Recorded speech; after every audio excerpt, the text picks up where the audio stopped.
बिस्मिल्लाहिर्रहमानिर्रहीम। अस्सलाम वालेकुम स्टूडेंट्स। लास्ट टाइम क्लास के अंदर हमने डिस्कस किया था बुक 2 से unit number 6 the man who was a hospital by Jerome. Part 1 इसका डिस्कस किया था और उसके साथ हमारे इडियोमेटिक फ्रेजेस से ग्रामर सेक्शन से आज इस सेक्शन के अंदर आज इस लेक्चर के अंदर हम डिस्कस करने जा रहे हैं second part of the man who was a hospital by Jerome and idiomatic phrases from 401 to 410।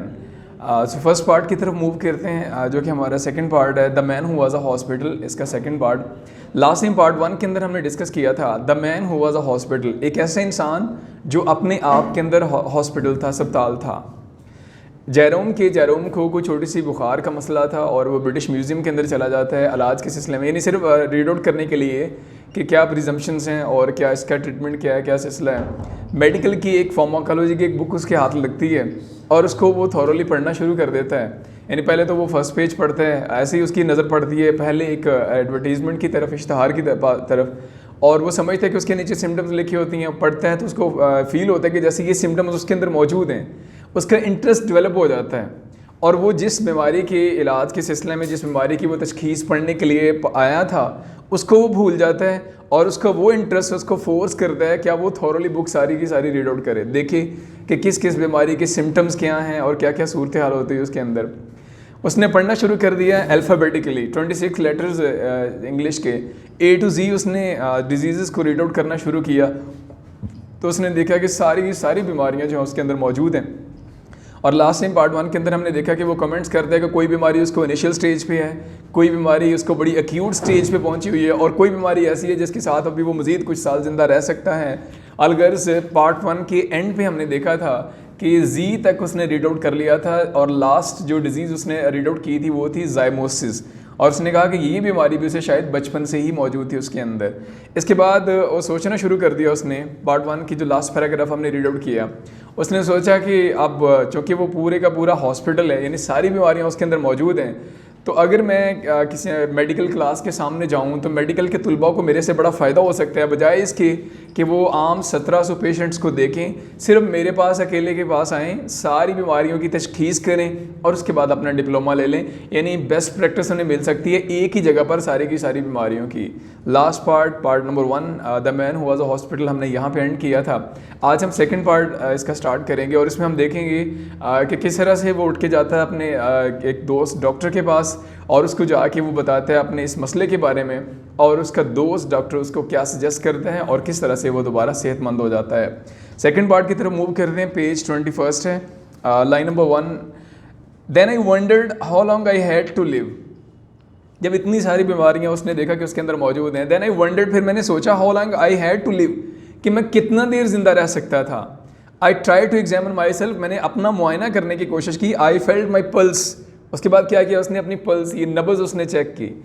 And I could not at first find any pulse at all, और जब मैंने स्टार्ट किए देखा तो पहले तो मुझे अपनी नब्ज़ मिली नहीं, यानी खून का बहाव जो था वो महसूस ही नहीं हो रहा था। Then all of a sudden, फिर अचानक से it seemed to start off, ऐसे महसूस हुआ कि जैसे ये चलना शुरू हो गई है नब्ज़। I pulled out my watch, मैंने अपनी घड़ी निकाली, एंड टाइम्ड इट, और मैंने वक्त नोट करना शुरू कर दिया, यानी अपनी वो जो पल्स थी, पल्स बीट जो थी उसको चेक करना शुरू कर दिया।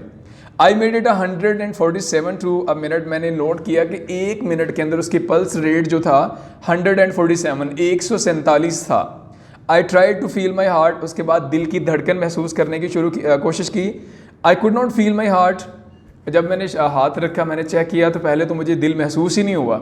इट हैड स्टॉप बीटिंग, ऐसे लग रहा था जैसे इसने धड़कना बंद कर दिया हो। I have since been induced to come to the opinion, induce का मतलब होता है आमादा हो जाना, रेडी हो जाना किसी चीज़ को एक्सेप्ट करने के लिए। मैं इस बात पर आमादा हो गया था, to come to the opinion, मेरी ये राय बन चुकी थी, that it must have been there all the time, कि दिल है ज़रूर, यानी महसूस नहीं हो रहा, उसकी हार्ट बीट नहीं फील हो रही, लेकिन ये है ज़रूर। And must have bin beating, और धड़क भी रहा होगा, but I can't account for it, लेकिन ये धड़क क्यों नहीं रहा। I can't account for it, account for यानी मालूम करना, सबब मालूम करना, वजह मालूम करना, लेकिन मुझे वजह मालूम नहीं थी कि इसकी धड़कन जो वो मुझे महसूस क्यों नहीं हो रही। आई पैटेड माई सेल्फ, ये पैट थपकी देना, मैंने अपने आप को थपकी दी ऑल ओवर माई फ्रंट, अपने ये चेस्ट, ये सामने वाले हिस्से पे थपकी दी अपने सारे फ्रंट पे। From what I call my waist up to my head, और कमर से लेके फिर सर तक मैंने अपने आप को थपकी दी सर है, यानी जैसे डॉक्टर चेक करता है patient. And I went a bit round each side, और सामने वाले हिस्से को यानी कि कमर से लेके सर तक, और उसके बाद कहता है जहाँ तक मेरा हाथ पहुँचता था बैक साइड पे भी मैंने फील करने की कोशिश की।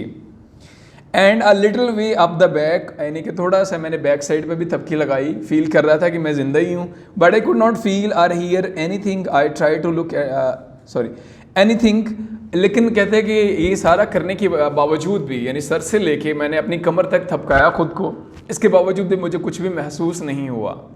And I try to look at my tongue, उसके बाद मैंने अपनी ज़ुबान को देखने की कोशिश की, यानी पूरी ज़ुबान जहाँ तक वो निकाल सकता था बाहर निकाला, और एक आंख बंद करके दूसरी आंख से ज़ुबान की नोक को देखने की कोशिश की। आई स्टक इट आउट, मैंने ज़ुबान को बाहर निकाला। As far as ever it would go, as far as ever it would go, उतना बाहर निकाला जितना कि ज़ुबान को बाहर निकाला जा सकता था, maximum. And I shut one eye, इसके बाद मैंने एक आंख को बंद किया। And tried to look at my tongue, और एक आंख बंद करके मैंने ज़ुबान को देखने की कोशिश की। I could only see the tip, और मुझे सिर्फ ज़ुबान की नोक नज़र आई, टिप, यानी मैंने पूरी ज़ुबान जितनी निकाल सकता था निकाली, इसके बाद एक आंख बंद की और दूसरी आंख से ज़ुबान को देखने की कोशिश की, तो मुझे सिर्फ ज़ुबान की नोक नज़र आई। And the only thing that I could gain from that was to feel more certain, और देखने पर मुझे जो महसूस हुआ, जो मैंने चीज़ जानी, मोर सर्टन देन बिफोर दैट, वो पहले से भी ज़्यादा जो ना वो मेरे लिए तकलीफ़ का बाइस थी। That I had a scarlet fever, मैंने ज़ुबान की नोक से अंदाज़ा लगाया कि मुझे स्कारलेट फीवर भी है। सुर्ख दानों वाला बुखार होता है जिस पे ज़ुबान के ऊपर छोटे छोटे छाले निकल आते हैं, यानी कि रेड कलर के। तो कहते हैं मुझे, मेरी ज़ुबान भी रेड हुई हुई थी, उस पर छाले बने हुए थे, मुझे ऐसे लगा कि जैसे मुझे सुर्ख बुखार भी है। I had walk into that reading room a happy healthy man, मैं म्यूज़ियम में गया था, और जब मैं गया था तो मैं एक खुशबाश और एक सेहतमंद इंसान था। आई क्रॉल्ड आउट, क्रॉल रेंगते हुए निकलना, रेंगना। I crawled out a decrepit, word इस्तेमाल किया जा रहा है, वोकैबुलरी वर्ड नहीं हो ये वाला, DECREPIT, डिक्रिप्ट वर्ड है खस्ता हाल, एंड रेक WREC के रेक, तबाह हाल, तबाहशुदा। जब मैं गया था तो एक सेहतमंद और खुशबाश इंसान था, जब मैं निकला वहाँ से तो एक खस्ता हाल और एक तबाहशुदा शख्स था। I went to my medical man, इसके बाद मैं उठा अपने डॉक्टर के पास गया। He is an old chum of mine, CHUM, chum बोलते हैं गहरे दोस्त को। फास्ट फ्रेंड हम इडियोमेटिक फ्रेज यूज़ करते हैं, फास्ट फ्रेंड, उसकी जगह पे यूज़ कर सकते हैं वर्ड चम। वो मेरा पुराना गहरा दोस्त था। एंड फील्स माई पल्स, और मैंने अपनी नब्ज़ महसूस की। And looks feels my pulse, उसने मेरी नब्ज़ चेक की। And looks at my tongue, मेरी ज़ुबान देखी। And talks about the weather, और मौसम के बारे बातचीत की। ये आलमोस्ट डॉक्टर सारे, यानी कि बंदे को फ्रैंक करने के लिए, उससे उसका हाल अहवाल मालूम करने के लिए कभी इधर कभी उधर की बात करते हैं, ताकि थोड़ी फ्रैंकनेस हो जाए और इलाज आसानी से हो सके। ऑल फॉर नथिंग, और इस सब का मकसद कोई नहीं था। When I fancy I am ill, जब मैंने ख्याल किया, फैंसी ख्याल करना, सोचना, आई एम इल कि मैं बीमार हूँ। So I thought I would do him a good turn by going to him now. जब मैं बीमार था, यानी कि जब मैंने वो सारी किताबें पढ़ी और किताब के अंदर सारी बीमारियां पढ़ी, तो कहते हैं मैंने ये सोचा था कि डॉक्टर के पास मैं जाऊंगा, वो मेरा वैसे दोस्त है, तो डॉक्टर को मेरे से बहुत ज़्यादा फ़ायदा होने वाला है। यानी मैं doing a good turn phrasal verb है, इसका मतलब होता है एहसान करना किसी पर। तो उसने सोचा कि मैं डॉक्टर के पास जाके डॉक्टर पर एहसान कर रहा हूँ।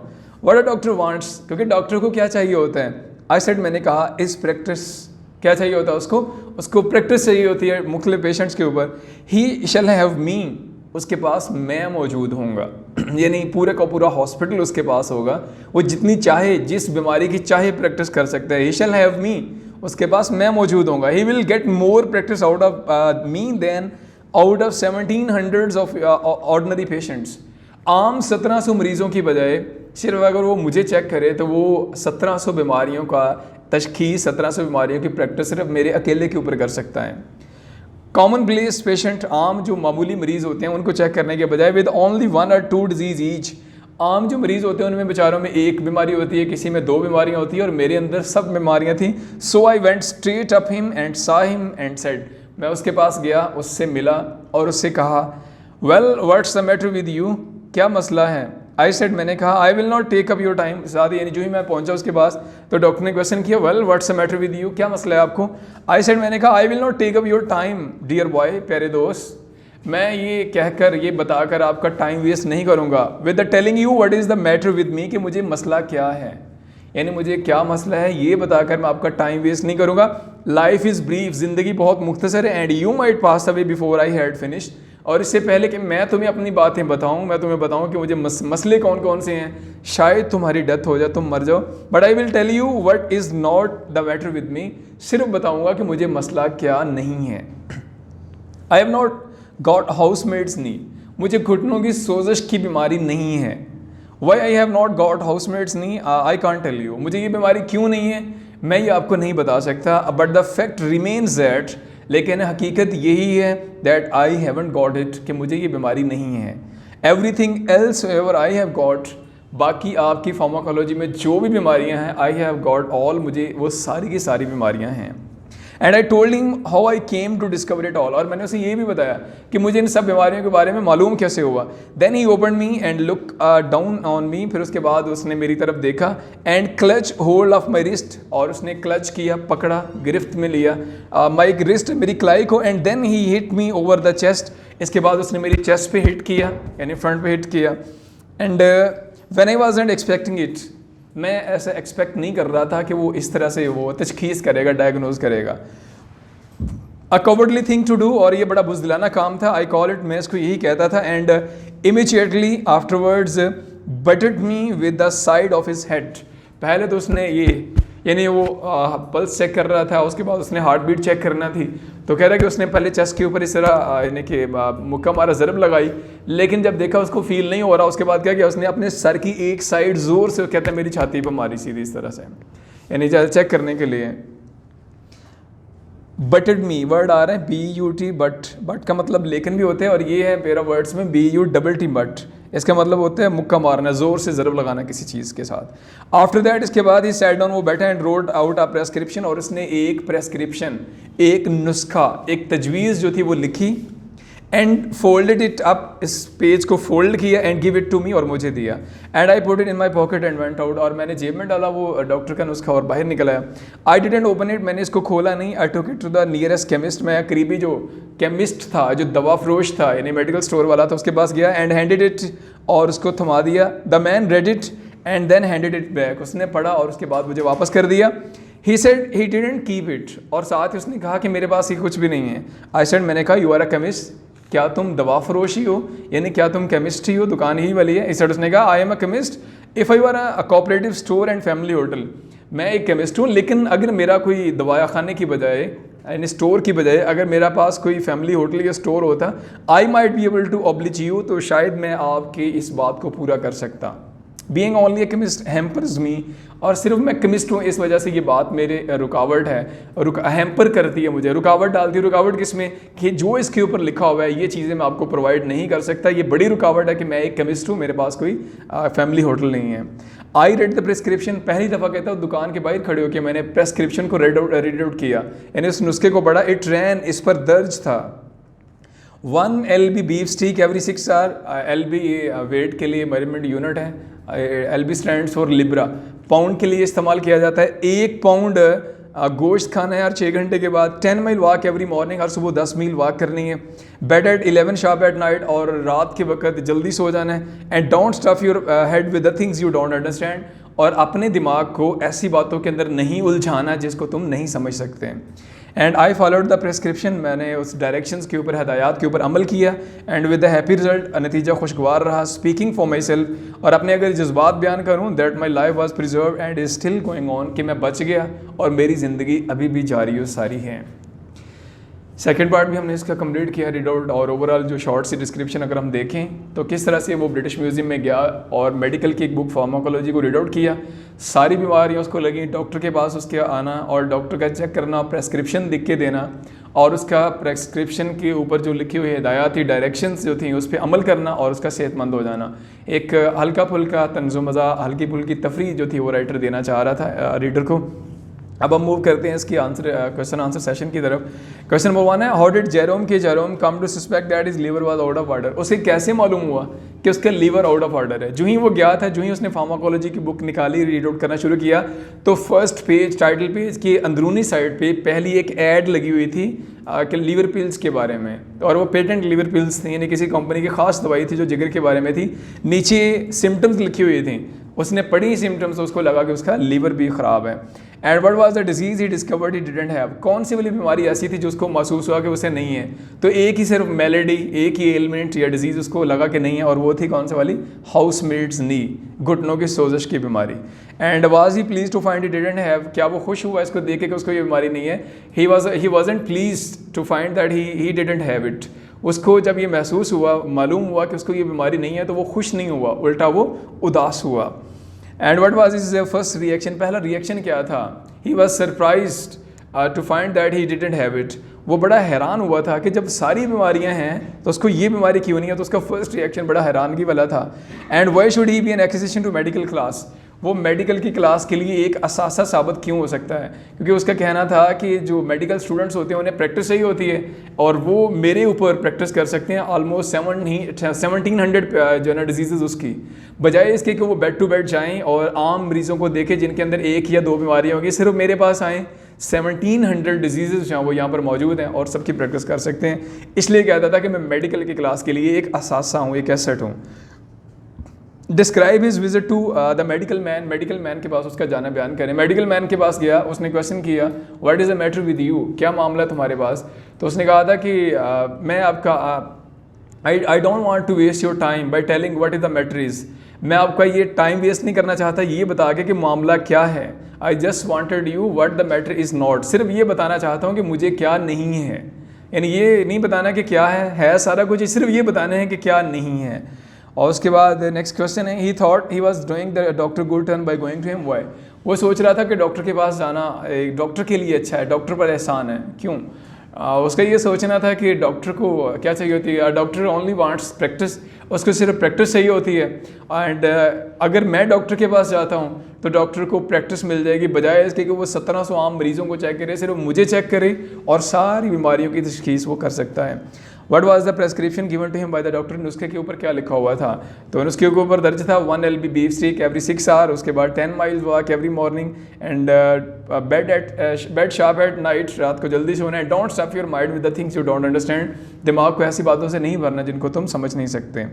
And describe his visit to chemist. Chemist के पास उसका जाना बयान करें। वो प्रेस्क्रिप्शन लेके केमिस्ट के पास गया और उसको बोला कि मुझे ये सारा कुछ चाहिए, और केमिस्ट ने सॉरी की कि अगर उसका कोई फैमिली स्टोर या कोऑपरेटिव स्टोर होता तो यकीनी तौर पर वो उसकी हेल्प कर सकता था। What is the significance of the doctors advice? Doctor ने जो कहा था कि don't stuff your mind with the things you don't understand, इसकी क्या अहमियत है?